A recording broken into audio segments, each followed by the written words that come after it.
Di Malaysia, warisan alam semula jadi menjadi tarikan utama pengunjung dari dalam dan luar negara.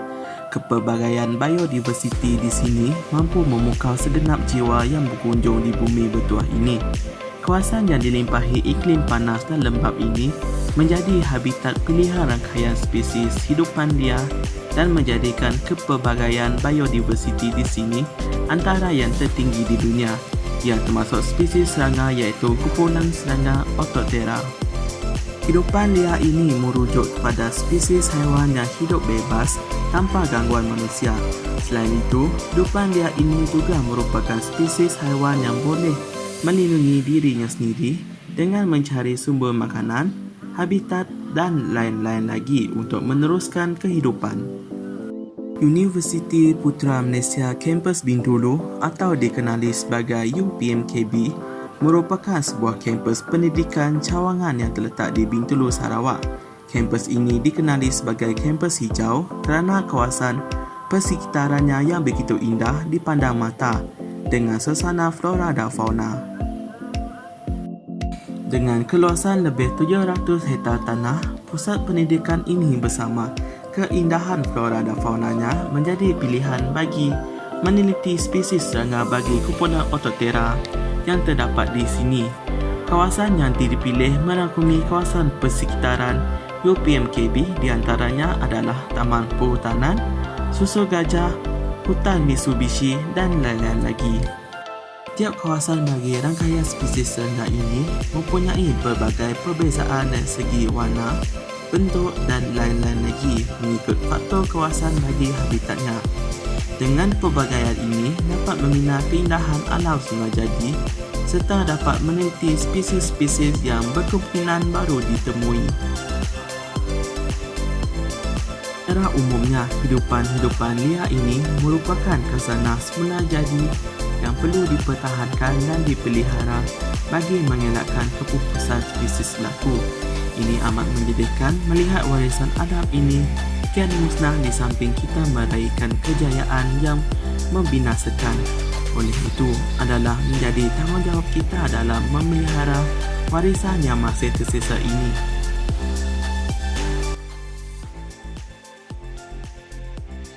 Orthoptera merupakan kumpulan serangga yang terdiri daripada dua suborder iaitu Clarifera bagi belalang manakala Ensiphera bagi cengkerik. Kumpulan serangga ini terdiri lebih daripada 20,000 spesies di seluruh dunia yang telah ditemui.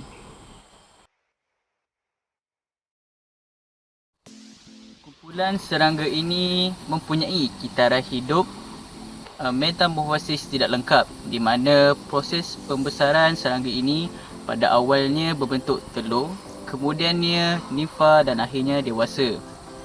Kumpulan serangga ini mudah dijumpai hampir semua habitat daratan seperti celahan batu-batuan, pesisiran air, puncak pokok dan sebagainya.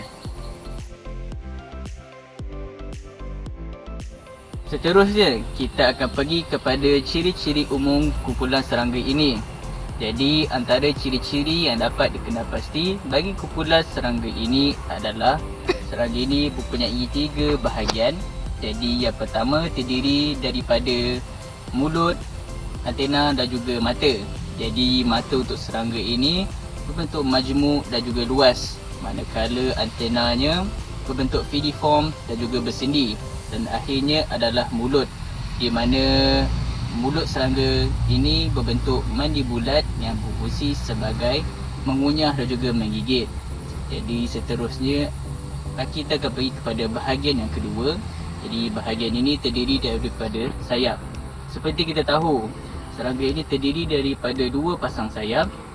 Jadi sayap depan memiliki bentuk yang lebih keras dan juga sempit berbanding sayap belakang, manakala sayap belakang mempunyai urat silang dan juga urat lurus.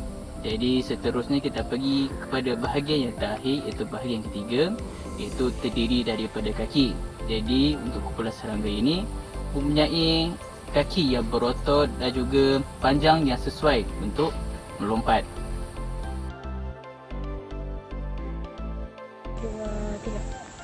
Spesies house cricket atau dikenali sebagai cengkerik rumah dengan nama saintifiknya Acheta domestica merupakan salah satu cengkerik yang hidup di kawasan habitatnya iaitu di bawah rumput dan juga daun. Justru cengkerik ini adalah berasal daripada Asia Barat Daya, namun ianya telah membiak luas di sekitar Asia. Justru cengkerik ini mudah didapati di kawasan sekitar Asia. Taran hidup bagi cengkerik rumah ini ialah di antara 2 sehingga ke 3 bulan iaitu pada suhu 80 sehingga 90 Fahrenheit. Cengkerik ini dapat bertahan hidup di kawasan persekitaran yang sejuk dan juga panas. Cengkerik ini akan menyimpan telurnya di kawasan yang lembap iaitu pada kawasan pasir, berlumut dan juga di kawasan tanah gambut. Ciri-ciri khas bagi cengkerik rumah ini ialah mempunyai panjang di antara 16 sehingga ke 21 mm. Warna bagi cengkerik ini ialah coklat kekuningan muda dan mempunyai sayap yang menutupi perut. Justru cengkerik ini juga mempunyai 3 jalur khas di bahagian kepala iaitu di antara kedua belah mata. Cengkerik ini juga mempunyai kaki belakang dan pada waktu tertentu mereka akan melepaskannya. Biasanya cengkerik betina akan melepaskan kaki di bahagian kiri. Hal ini adalah bertujuan untuk membezakan jantina cengkerik tersebut. Seperti kebanyakan cengkerik yang lain, cengkerik jantan akan menghasilkan bunyi sebagai daya tarikan kepada cengkerik betina. Mereka akan menggosokkan pengikir iaitu di bahagian sayap kanan mereka pada kikir di belakang kaki belalang. Mereka kebiasaannya akan membuat bunyi iaitu di antara 2 sehingga ke 3 nada yang sama. Traula azaropanis atau dikenali sebagai belalang hutan hitam ini tinggal di dalam maupun di permukaan tanah. Belalang hutan hitam ini jarang ditemui di permukaan daun seperti belalang lain. Belalang hutan hitam ini akan terbang sekiranya tanah yang diduduki oleh mereka terganggu akibat daripada aktiviti manusia. Bagi menjaga keselamatan belalang hutan hitam. Belalang hutan hitam ini dapat ditemui di kawasan yang mempunyai tumbuh-tumbuhan yang padat. Belalang hutan hitam ini mempunyai 2 jantina iaitu betina dan jantan. Belalang jantan hutan hitam berwarna hitam dan mempunyai jalur kekuningan pada badannya. Manakala belalang betina hutan hitam mempunyai warna coklat pada badannya dan mempunyai saiz badan yang lebih besar berbanding belalang jantan hutan hitam. Kedua-dua jantina ini mempunyai antena dan pada hujung antena mereka berwarna putih. Pada Ataptera mempunyai 20,000 spesies yang telah dijumpai. Antaranya ialah Acrida ungarica. Acrida ungarica ialah spesies belalang yang terdapat di selatan dan tengah Eropah yang biasanya dikenali sebagai belalang berkepala kon. Belalang berkepala kon ini merupakan belalang dari subfamili Acrididae dalam keluarga belalang bertanduk panjang. Ciri-ciri Acrida ungarica ialah kebiasaannya belalang ini berwarna hijau atau coklat. Belalang ini mempunyai kepala berbentuk kon serta memiliki antena dan badan langsing kira-kira 4 cm panjang. Belalang ini mempunyai rahang yang kuat untuk menggigit dan biasanya dijumpai di kawasan yang berumpai dan kawasan yang berumput tinggi. Acrida ungarica merupakan salah satu spesies belalang yang tersebar luas di negara-negara Mediterranean Eropah. Dan kebiasaannya belalang ini dijumpai di Crete. Habitat belalang ini ialah di kawasan yang sangat kering seperti kawasan padang. Lidah Ungarica mempunyai dua warna yang terkenal, iaitu warna coklat dan warna hijau, serta memaparkan beberapa corak perwarnaan yang membantu dalam penyamaran. Hal ini disebabkan kerana ciri persekitaran mempengaruhi belalang untuk mengikuti warna persekitarannya.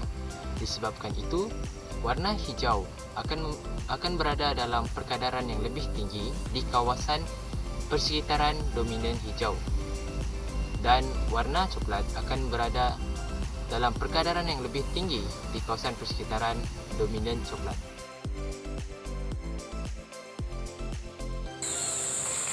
Di sini saya akan bercerita tentang satu lagi spesies belalang yang juga terdapat di kawasan UPM-KB. Spesies ini dikenali sebagai spesies belalang padang rumput atau nama saintifiknya Melanoplus confusus. Spesies ini biasanya terdapat di kawasan padang. Spesies ini berasal daripada negara-negara timur serta wilayah barat. Seterusnya adalah ciri umum bagi spesies ini. Spesies ini mempunyai saiz badan yang kecil hingga sederhana, iaitu jantan bersaiz 16 hingga 20 mm dan betina bersaiz 19 hingga 27 mm. Spesies ini mempunyai warna badan iaitu coklat kekuningan kusam dan bahagian bawah badan berwarna krim. Spesies ini mempunyai sayap yang panjang, langsing dan berwarna seragam. Spesies ini mempunyai jalur gelap di bahagian tepi kepala dan lobus pronotal biasanya berwarna hitam dan berkilat. Spesies ini mempunyai tibia belakang yang berwarna biru kehijauan atau kadangkala kekuningan hingga merah di hujungnya. Seterusnya adalah ciri pembiakan bagi spesies ini. Ciri pembiakan bagi spesies ini adalah oviposition, iaitu spesies terawal yang mula bertelur. Spesies ini biasanya akan bertelur di bawah naungan pokok renek dan forbs. Spesies ini akan meletakkan telur mereka agak jauh ke dalam tanah. Betina bagi spesies ini biasanya akan mengeluarkan 10 hingga 15 biji telur dalam setiap pot. Seterusnya adalah ciri tersendiri bagi spesies ini. Spesies ini juga dikenali sebagai burung terbang yang kuat kerana mempunyai sayap memanjang ke atau di luar hujung perut. Seterusnya, spesies ini merupakan pemakan campuran yang memakan kedua-dua rumput dan forbs. Akhir sekali, spesies ini merupakan spesies serangga diurnal yang aktif pada waktu pagi sahaja.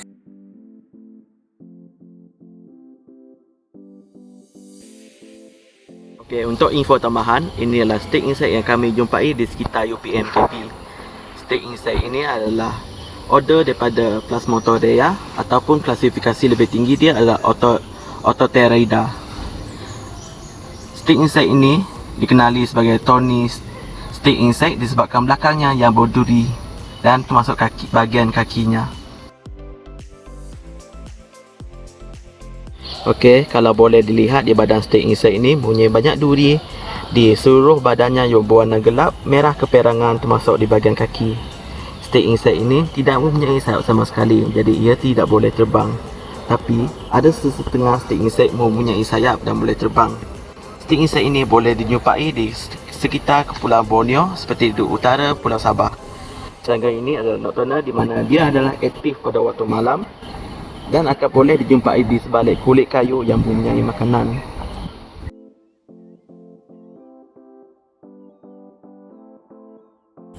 Okey, untuk membezakan yang betina ataupun jantan untuk snake insect ini boleh dilihat dari segi warna dia, di mana untuk yang betina warna dia adalah lebih gelap berbanding yang jantan. Kalau dapat dilihat pada bahagian ekor hujung ini, yang betina lebih besar manakala yang jantan adalah lebih kecil.